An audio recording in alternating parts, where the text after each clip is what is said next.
हर हर महादेव। देवों को देव महादेव के चरण में प्रणाम करता हूँ। भोलेनाथ के चरण में प्रणाम करता हूँ। अपने माता पिता के चरणों में प्रणाम करता हूँ।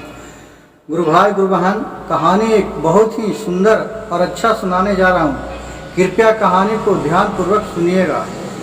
कहानी को पूरा सुनने से ज्ञान होता है और आधा सुनने से शिव गुरु का अपमान होता है, इसलिए कहानी को पूरा सुनिए और इसका रहस्य जानिए। एक गांव में एक किसान रहता था। वो रात दिन अपने खेत में काम करके और अपने आती थी और जो भी आता था और काम का जो भी पैसा कौड़ी होता था वो अपने पत्नी को देता था। उसकी पत्नी थी जो अपने गांव घर के लोगों के साथ, औरत के साथ जो मन में आता था अपना घर चलाती थी और जो पैसा बचता था अपना इधर उधर उड़ाती थी। किसी को मन आ गया, जो मन आ गया, दोस्ती संगति के साथ घूमने के लिए निकल गई और बेफालतू का भी कुछ पैसा खर्चा करता था।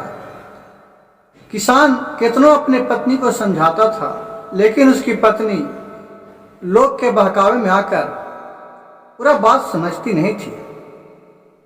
किसान एक दिन काम करके आ रहा था दोपहर में, तो देख रहा है कि एक शिव मंदिर में शिव चर्चा हो रहा है। किसान सोचा कि चलो थोड़ा गर्मी का मौसम है, थोड़ा आराम कर लेते हैं, उसके बाद घर जाऊंगा। वो सुना और चर्चा सुनने में किसान को बहुत अच्छा लगा। वो अपने आके पत्नी से बोली कि जी, जो फालतू की जो समय हम लोग के पास होता है, जो आप इधर उधर बिताती है, वो जाकर कहूँ शिव चर्चा होता है, कथा होता है, कहानी होता है, उसमें थोड़ा बैठ के और ज्ञान प्राप्त कीजिए। उसके पास उसकी पत्नी बोली कि ये सब होने से क्या होता है, क्या सुनने से हमको कोई खाना के लिए दे दी गए। वो अपने पति को बात नहीं मानता है और अपने मन को वो किसान की जो पत्नी है वो करती रहती है। बहुत पति उसका समझाया किसान। देखिए, शिव गुरु का महिमा अगम अपार होता है, उसका महिमा कोई नहीं जानता है। जानते हैं कि भगवान क्षण भर में क्या से क्या करते हैं, सब उन्हीं का देन है। जो भी आपको मन में विचार उठता है वहाँ सब किसी बहाने न किसी रूप में उन्हीं का अंश रहता है। किसान को समझाने पर उसकी पत्नी समझी कि चलिए ठीक है, चलते हैं, एक दिन देखते हैं क्या होता है कहानी में। उसकी पत्नी एक शिव चर्चा वही मंदिर पर हो रहा था जहां किसान सुना था। सोमवार के दिन था। उसकी पत्नी, किसान के पत्नी, वहां शिव चर्चा में चर्चा सुनने के लिए गया। वहां एक बुढ़िया बैठी हुई थी जो दरवाजे पर भीख मांग रही थी। जो भी वहां से शिव चर्चा करके आती थी, गुरु भाई गुरु बहन से कहती थी कि गुरु भाई गुरु बहन, जो भी पैसा है, 2 पैसा, 4 पैसा, 1 रुपया, 2 रुपया हमें दान दे दीजिए, मैं भी भगवान का शिव चर्चा कराऊंगा। जिसको जो बनता था गुरु बहन गुरु भाई उसका कटोरी में डाल देता था। लेकिन किसान के पत्नी तो पहली बार गई थी, उसको इस सबसे दान पुण्य से कोई मतलब नहीं था। उसको तो लोगों के साथ बाजार घूमने में और खाने पीने में इंटरेस्ट ज्यादा थी। अब किसान के पत्नी वहां से निकलने लगी तो ही बुढ़िया भेट गई। बोली कि बच्ची, माई, बेटी, कुछ दान दे दो। किसान के पत्नी बोली, काहे को दान दे दें। कहा कि बेटी, मैं इससे शिव चर्चा कराऊंगा। बोले किसान के पत्नी कि तुमको माता जी, बुढ़ी माँ, शिव चर्चा कराना ही है तो क्यों नहीं अपने पैसे से कराता, भीख क्यों मांगती है। कहा बेटी, ऐसा नहीं बोलना चाहिए। आओ मैं तुम्हें एक अपने आप बीती कहानी सुनाती हूँ। तुम ध्यान से सुनो। किसान के पत्नी बहुत दिलचस्प था किसी को बात सुनने में। उसको किसी को भलाई बुराई कहने में बहुत इंटरेस्ट था, क्योंकि वो तो कभी सत्संग में जाती नहीं थी। कहा कि कहिए माता जी सुने। कहा देखो बेटी, जिस रूप में हमको तुम आज देख रही है, मैं वो नहीं हूं। मैं भी एक समय बहुत बड़ा महारानी थी। आज देखो भगवान का देन, मैं कहां से कहां आ गई। सब अपने कर्तव्य का लिखा कौन मिट सकता है। किसान के पत्नी बोली कि माता, हमको उतना अझुराने से मतलब नहीं है। जो कहना है जो खुल के बोलिए, नहीं तो मैं नहीं सुनूंगी, चली जाऊंगी। कहा कि देखो बेटी, मैं एक समय बहुत राजा आदमी थे। मेरे पास बंगला, कार, गाड़ी, मोटरसाइकिल, किसी भी चीज का कमी नहीं था। नौकर चाकर सब मेरे घर में भरा हुआ था। एक समय की बात है कि मेरे घर में एक नौकरानी काम करने के लिए आती थी। वो बहुत ही शिव पुजारी थी, शिव भक्त थी। वो मेरे महल में शिव भगवान का मंदिर था। वो जब भी आती थी तो पूजा पाठ करती थी और पर प्रसादी खिलाती थी। लेकिन वो जात के थोड़ा नीच थी। मैं सोचा कि नीच जात से, चाहे गरीब आदमी से क्यों मैं प्रसादी लूं। मेरे ऊपर बहुत अहंकार भर गया और वो आके हमको प्रसादी देने लगी। मैं नहीं प्रसादी खाया भगवान के। 2 दिन तो मैं रखवा दिया और उसको कचरा में बिक दिया। और तीसरा दिन मैं उसको बोले कि तुम हमको प्रसादी नहीं देना, तुमको जो मत करता है वो करो, तुम नीच आदमी हो। बहुत भला बुरा कहा कि ठीक है। अपने बेचारी प्रसादी जिसको मन में हुआ दिया और खाया पिया और चली गई। कुछ समय बीता, बेचारी को उसको शादी विवाह हो गया, वो अपने मैके चली गई।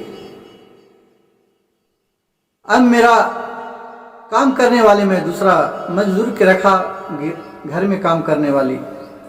वो आती थी, अपना चौका बर्तन करती थी, खाना पीना खाती थी और अपना चले जाती थी। वो भगवान को पूजा पाठ सेवा टहल नहीं करती थी। कहा चलो कोई बात नहीं है। उसी दिन कुछ समय बीता। एक क्या हुआ कि मेरे पति को विदेश जा रहे थे तो जहाज खराब हो गया और जहाज समुद्र में गिर गया और मेरे पति और जितना कारोबार का सामान था सब समुद्र में डूब गया। और आज तक मेरे पति का पता नहीं चला। मेरे एक बेटा था, उसका बहुत कस के तबीयत दब हो गया। मैं उसमें देखा कि अब तो मेरे पति नहीं है मेरे पास, तो ये है तो मेरा बेटा ही है। बेटा को मैं बहुत दिखाया सुनाया, यहाँ तक मैं विदेश भी ले चल गया। जितना था खेत बाड़ी सर संपत्ति सब बेच के डॉक्टर को दे दिया और लास्ट में मेरे बेटा मर गया। अब मैं तो असहाय हो गया। न मेरे पति है, न मेरे पास दौलत है, नहीं कुछ है। मैं तो रोकते बिरकते फिर वही एक दिन सोया हुआ थे और बहुत रो रहे थे और मन ही मन बोल रहे थे कि हे भगवान, हमने क्या गलती किया कि जिसका सजा आप दे रहे हैं। वही बात याद आया मेरे सपने में, जो मैं सब प्रसादी को बिगा था और अपमान किया था।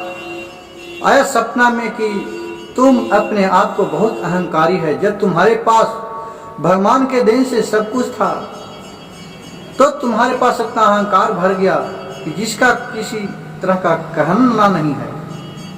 इसी का परिणाम आज तुम भोग रही है। अब आपको यही एक सुझाव देते हैं कि मेरे भक्ति में लीन हो, तभी तुम्हारा नैया भी पार लेगा, न तो तुम्हारे मट्टी का भी कोई पूछने वाला नहीं होगा।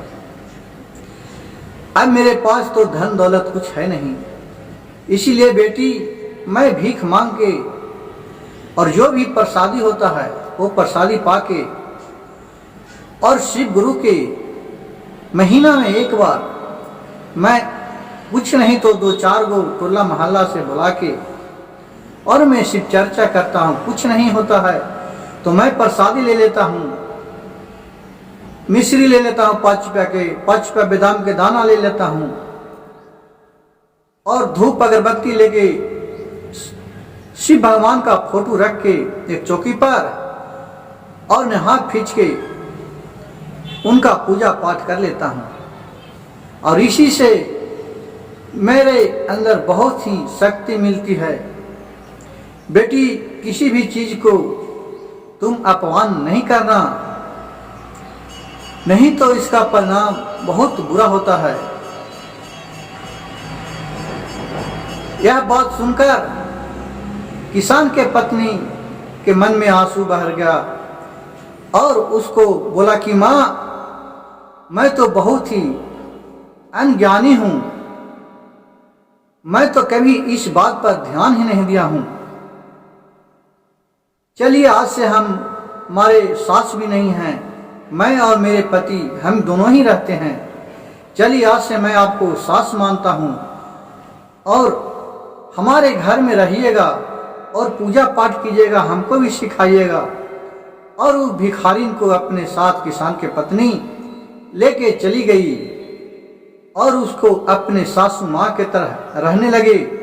और जब शाम को किसान उधर से आया तो इस बुढ़िया को देखकर वो अपने पत्नी से बोली, ये कौन है? तो उसकी पत्नी ने सारी कहानी कह के सुना दिया और बुढ़िया के भी सारी कहानी कह के सुना दिया।